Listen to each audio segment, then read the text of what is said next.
Namaskar and welcome to my YouTube channel Back from the Jaws of Danger।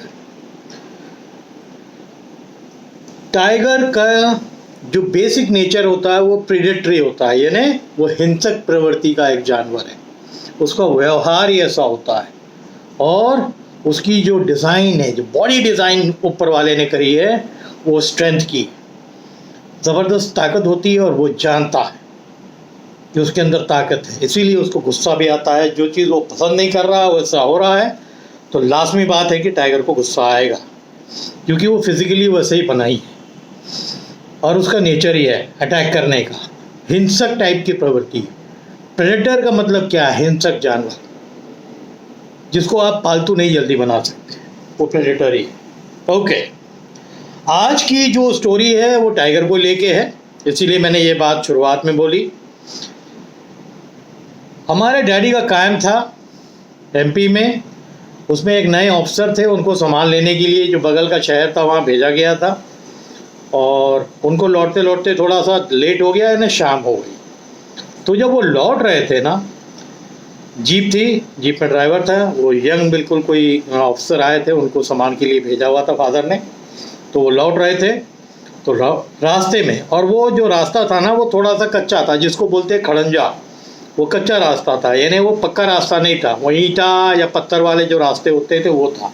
तो jeep भी slowly वो driver चला रहा था और सामने से इसने देखा कि हाथी के ऊपर सवार कोई बाबा जी, साधु बाबा, वो हाथी में आ रहे थे और हाथी के गले में बेल डुन डुन डुन डुन बज रही। और ये डिस्टेंस करीब इन लोग के, वो हाथी को जब देखा ड्राइवर ने और जो जीप थी उसके बीच में करीब मान के चलिए कि 100 मीटर्स का डिस्टेंस था। और उतने में थोड़े दूर आगे और हाथी आया। हाथी स्मेल बहुत अच्छा कर लेता, उसने स्मेल कर लिया कुछ खतरा, तो वो रुका और बार बार वो जो बाबा जी थे, वो जो वो होता है उनका जो डंडा, उससे उसको चलने को बोल रहे हैं, वो चल नहीं रहा और वो बहुत ज़ोर ज़ोर अपना माथा हिला रहा है।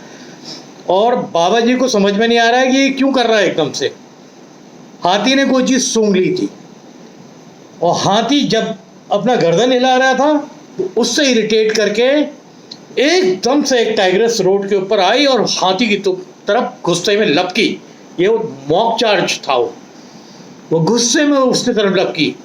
तो जीप वाले ने भी, ड्राइवर ने देख लिया, जीप रोक ली पीछे ही, तो वो मॉक चार्ज करा और उसके बाद फिर पीछे चली जा। फिर वो वापस आए, उन्हें वार्निंग कॉल कर रही थी। तो जो अंकल बैठे हुए थे वो समझ गए थे ज़रूर टाइग्रेस है और टाइग्रेस के साथ ये बच्चा है, तभी वो इस तरह के मॉक चार्ज कर रही है, क्योंकि वो बेल जो बज रही थी हाथी की वो उसको इरिटेट कर रही थी। इरिटेट कर रही थी तो वो उसको वार्निंग दे रही थी और हाथी बहुत बुरी तरह पिटक गया। एक टाइम पे तो वो कह रहे थे कि हमें ऐसा लग रहा था कि बाबा जी गिर पड़ेंगे, अगर बाबा जी गिर पड़ती तो वो बाबा जी को ही नपेट देती, क्योंकि वो कितने गुस्से में आई थी। उसके बाद इसने क्या किया, भगाने के लिए ड्राइवर ने, बेवकूफ़ ने हॉर्न दबा दिया कि अगर हम हॉर्न दबा देंगे तो शायद वो डर जाएगी। और वो माँ थी, याद रखिए, उसके 3 बच्चे थे, वो बाद में पता लगा वो माँ थी। वो हाथी छोड़ के जीप की तरफ आ गई। जब जीप की तरफ आ गई तो इसने जीप फिर बैक में करना चालू कर दी, बट वो थोड़ी दूर तक आई, फिर रुक गई। That means the tigress did not want to leave the kids behind, बहुत ज़्यादा दूर नहीं रहना चाहती थी अपने बच्चों से, कब्ज से। तो इधर हाथी, इधर जीप, बीच में टाइग्रेस। बट उसका खौफ जीप वालों ने भी महसूस कर लिया था, हाथी ने भी महसूस कर लिया था, और हाथी में बैठे जो बाबा जी थे उन्होंने तो बहुत ज़बरदस्त महसूस कर लिया होगा कि वो गुस्से में चार्ज करके आई, पहले हाथी पे लपकी, फिर जीप पे लपकी। और एक्चुअली हुआ क्या होगा कि वो उसी समय जब वो हाथी आ रहा था, हाथी और उसकी टाइमिंग को अंडर एस्टिमेट कर लिया होगा टाइगर्स ने। उतने में वो हाथी की घंटी की आवाज़ आई होगी, शी मस्ट हैव स्टॉप्ड, और वो बच्चों को क्रॉस करके जंगल के दूसरे एंड में जाना चाहती होगी जो रोड के पार था। और वो बच्चे जो थे, झाड़ी थी उसमें दुपक के बैठ गए और ये आई, इसने चार्ज किया और बहुत डेंजरसली क्लोज आ गई थी हाथी के। हाथी तो पीछे हुआ, बट अगर वो होने में बाबा जी तो उसमें भी नहीं बैठे थे जो हाथी के ऊपर खाना टाइप का होता, तो ये तो खाली उसके पीठ पे बैठे हुए थे। तो अगर वो ज़्यादा तेज पीछे चली जाती तो बाबा जी टपक गए, और टपक गए होते तो ये तो गारंटीड थी, जिस गुस्से में आके वो चार्ज कर रही थी कि वो मार देती। तो ही वॉज वेरी लकी कि वो गिरे नहीं। और फिर अंकल, बिकॉज जब भी जाते थे तो हमारे कैंप में जो भी ऑफिसर जाता था जानते थे कि जंगल के रास्ते से आना है, तो उनके पास डबल बैरल रहती थी। और क्या कमाल है कि उन्होंने फिर वो कहा कि भाई सेफ यही है कि एक बार हवा में फायर करें तो शील run away with the cups. उन्होंने फिर हवा में फायर किया, पर साहब मजाल है उस शेरनी को, वो आई सड़क के ऊपर और हाथी तो छोड़ दिया, और घूरते हुए जीप की तरफ घूर के क्रॉस किया रास्ता, और साथ में तीनों बच्चे क्रॉस किए। तब तक वो रुकी रही, फिर वो लपक के बाहर भागी दूसरी तरफ। तो ये सीन होने के बाद भी ना हाथी वाला इस तरफ आ रहा है, ना जीप वाला ड्राइवर की हिम्मत हो रही है जाने की। पर धीरे धीरे वो अंकल ने शायद जीप वाले ड्राइवर से बोला कि बढ़ाओ, बाबा जी से बात करें। तो फिर गए, इन्होंने बाबा जी से पूछा, तो बाबा जी ने कहा कि हमने तो देखा ही नहीं था, एकदम से देखा कि ये शेरनी आई और उसने हमारी तरफ चार्ज कर दिया। तो फिर अंकल ने बताया कि जो इसके गले में आपने बड़ी वाली घंटी बजा के रखी है, वो कर रही होगी रास्ता क्रॉस, और आपका हाथी एकदम बगल में आ गया होगा। हाथी देख के वो गुस्से में आ गई, क्योंकि उसके साथ बच्चे थे, और उसने हाथी पे मॉक चार्ज किया। अगर करना चाहती चार्ज तो चाहे कूद के हाथी के ऊपर अटैक भी कर दी। कितने केसेस हुए हैं। Tigresses are known for it. माँ के साथ अगर बच्चे हैं तो माँ बहुत डेंजरस हो जाती है, तो टाइगर से लड़ जाती है। अगर कोई टाइगर आ गया उसके टेरिटरी पे तो उससे लड़ जाएगी। तो उनकी जो प्रवृत्ति है ना, वो हिंसकी है टाइगर्स की, और माँ बच्चे के साथ बहुत खतरनाक है। तो एनीवे वो बला टली वहाँ से, पर 15-20 मिनट बाबा जी ने हाथी को आगे नहीं बढ़ाया। जब तक उन्होंने आगे नहीं बढ़ाया तब तक अंकल भी वहीं खड़े रहे। तो धीरे धीरे बोले कि मेरे पास गन है, आप डरिए मत, आप हाथी लेके बढ़ाइए अपनी तरफ। तो बोले नहीं साहब, आप हमारे पीछे पीछे आइए, कहीं वो दोबारा आ गई। तो फिर उनको गाड़ी को मोड़ना पड़ा, हाथी के पीछे से लाके उसने ड्राइवर ने मोड़ा। तो धीरे धीरे गाड़ी, वो भी कॉशियस थे, क्योंकि उन्होंने देखा कि इस तरफ गई है टाइगर्स बच्चे को लेके, पर दोबारा कोई बच्चे को वाली माँ है तो दोबारा नहीं आए। वो डिस्टर्ब हो गई थी बच्चे को साथ क्रॉस करते में, कोइंसिडेंटली हाथी सामने आ गया था, इसीलिए उसने मॉक चार्ज किया था। मीन्स दैट इज वार्निंग कि आप चले जाइए, वरना फिर खतरा ही खतरा है। एनीवे, तो ये बला टली। ये एक छोटी सी स्टोरी है, मेरे को मैं लिख के रखता हूँ ना, तो पॉइंट तो मैं देख रहा था कि बाबा जो मेरे फादर जो कैंप के ऑफिसर्स को ब्रीफ करते थे कि कैंप में बंदूक रहना क्यों ज़रूरी है। आप सौदा लेने कहीं बाहर जाएंगे तो एक बंदूकधारी जरूर जाना है, क्योंकि जंगल लाइफ में you never know what you are going to face. आप किस चीज़ का सामना करने वाले हैं। जो बंदे अभी पहाड़ से या कॉर्बेट से अपने वीडियोस बनाते हैं और बार बार जो साइटिंग के लिए जा रहे हैं कि मैम ढूंढ लेंगे टाइगर को ढूंढना इतना आसान काम नहीं है। पर टाइगर को मिलना होता है तो इसी तरह मिलता है, जैसा ये केस था एकदम। तो इसी तरह आप जंगल में जब भी रहते हैं, आप जंगली जानवरों से आपकी मुलाकात कहीं ना कहीं होती रहेगी। ये स्टोरी आज से 20-25 साल पहले की है। उस टाइम पे टाइगर्स जो है ज़्यादा डिस्टर्ब इंसानों द्वारा नहीं होते थे। आज के टाइगर्स इंसानों द्वारा बहुत ज़्यादा डिस्टर्ब्ड है, इसीलिए ज़्यादा इरिटेटेड भी हैं। इसीलिए उस टाइम पे मैन ईटिंग टाइगर्स कम होते थे, अनलेस अनटिल कोई इंजर्ड हो। आप सोचिए कि कॉर्बेट जैसा आदमी जिसने सिर्फ पैदल चल चल के इतने ज़बरदस्त मैनिटर्स को मारा जंगल में पैदल, बिकॉज वो जानता था कि एक आदमी का लोड लेके जाना है, यानी मेरे लिए उसको भी देखना, मेरे को भी देखना है। मैं अपने आप को तो देख लूँगा, उसकी कोई गारंटी नहीं। तो वो अकेले चलते थे, और उनकी मेरे ख्याल से उनका सिक्स सेंस जो कहते हैं ना, बहुत ज़बरदस्त था। उन्होंने कई बार अपने को कॉर्नर्ड देखा। कई बार उनकी बुक्स में लिखा हुआ है कि पत्थर के पीछे उनको लगा कि कोई ना कोई जानवर छुपा हुआ है। वो वहीं दुपक के आधा घंटा पौन घंटा बैठे रहे, फिर मोमेंट देखा कि एक टाइगर निकल के भागा सामने से। वो टाइगर इसी इंतज़ार में होगा कि कॉर्बेट आए उनको लपक ले। तो कॉर्बेट आगे की चीज़ रीड कर लेते हैं, हर शिकारी के अंदर वो सेंस नहीं होती, इसीलिए वो इतने सक्सेसफुल हंटर रहे। इतने मैनिटर्स को उन्होंने पैदल चलते हुए ही मारा। कितनी बार तो मचान पे, वो कहते थे मेरे को मचान पे बैठना सेफ ही नहीं लगता, नीचे से ही वो शिकार करते थे, कोई ना कोई पोजीशन ऐसी कर लेते थे। कितनी बार उनको लगा कि जिस पोजीशन पे वो बैठते थे पीछे से अटैक होने का डर है, बट वो कॉशियस होते थे, इसलिए क्योंकि उनका पास ज़बरदस्त तजुर्बा था इसका। I think he was born to do something exceptional, to hunt monitor, जो बहुत ज़बरदस्त थे, चाहे वो लेपर्ड हो चाहे टाइगर्स हो। ऐसे ही एंडरसन भी थे, वो भी एक्सेप्शनल दिमाग का आदमी होगा तभी वो ज़मीन पे पैदल चल चल के शिकार करता था। दूसरा, टाइगर्स की जो आईसाइट होती है वो ज़बरदस्त होती है।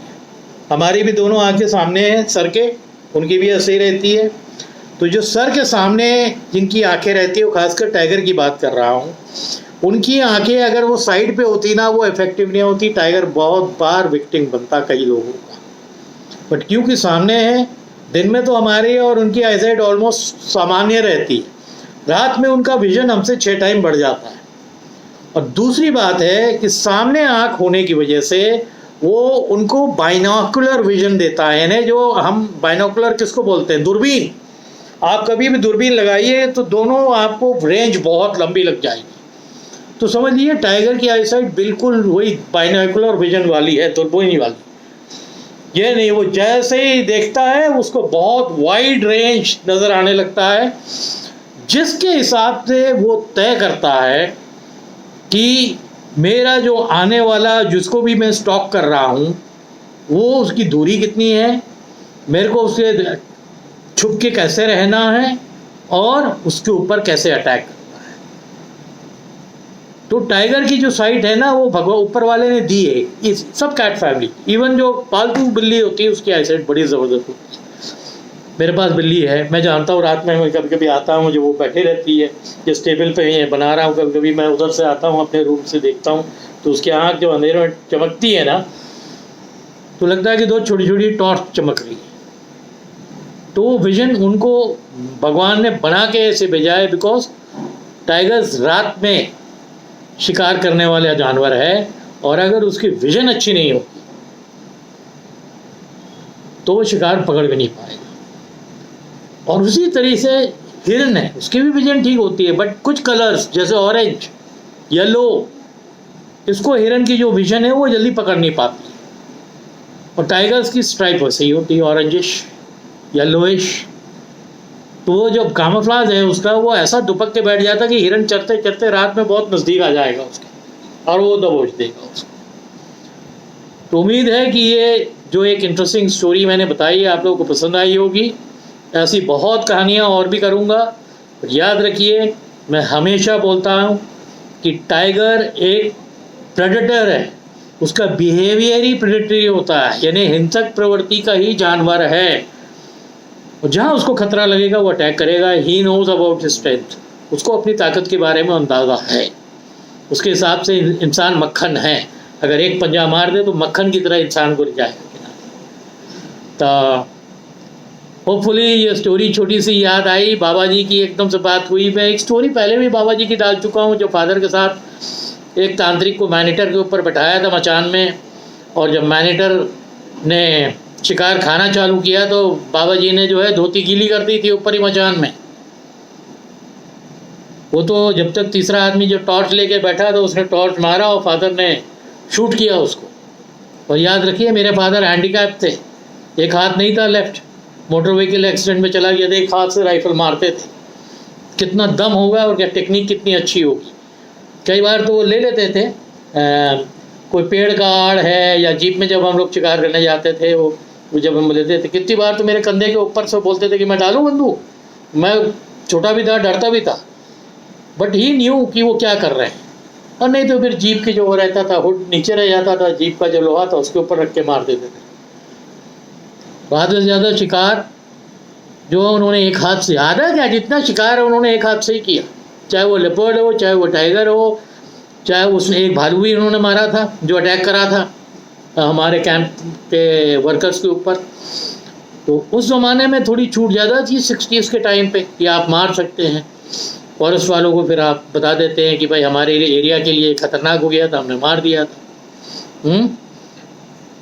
आपका एक स्टोरी अभी बहुत जल्दी डालूंगा कॉर्बेट के लिए कि कॉर्बेट में एक मशहूर महाप था, उसकी कहानी डालूंगा। एक बहुत मशहूर हथनी थी जिसने कई मैनेजर्स को ट्रैक करने में मदद की थी।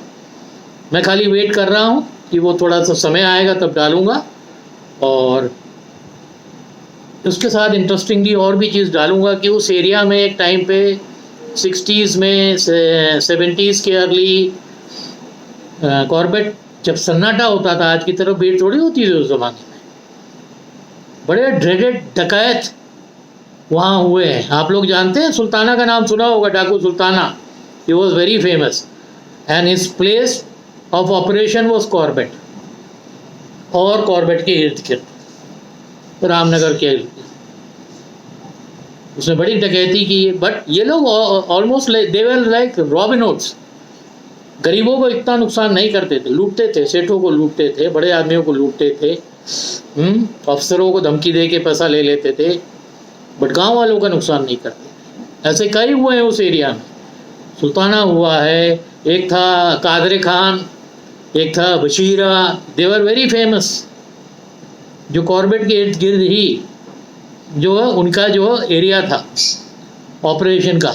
बिजनौर से लेके, फिर बिजनौर से लेके इस तरफ कॉर्बेट तक पूरा ये ऑपरेट करते थे, डकैतियाँ करते थे, लूटते थे, रास्ते में लोगों को लूट लेते थे रोक के। उनकी भी स्टोरी मिलेगी तो मैं डालूंगा, मेरे पास लिखी हुई है। ठीक है, आज के लिए इतना ही, और फिर हम नेक्स्ट वीडियो में मिलेंगे। तब तक के लिए अपने को हेल्दी रखिए और हमेशा तगड़े से रहिए। Thank you.